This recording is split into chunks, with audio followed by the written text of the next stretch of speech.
తిరుమలలో స్వామికి జరిగే మొదటి సేవ సుప్రభాతం. శయన మండపంలో పట్టుపరుపుపై శయనించివున్న శ్రీనివాస ప్రభువును మేలుకొల్పడానిని సుప్రభాతం అంటారు.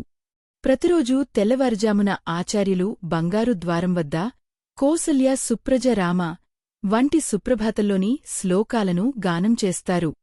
వెనువెంటనే అన్నమాచార్య వంశస్థులలో ఒకరు స్వామిని మేల్కొల్పడానికి మేలుకో శృంగార రాయ అని గానం చేస్తారు. ఆ సమయంలో పురోహితులు, జీయంగార్లు, ఆలయ అధికారులు మరియు భక్తులు ఆలయద్వారాలు తెరుచుకోవడం కోసం ఎదురుచూస్తూ ఉంటారు.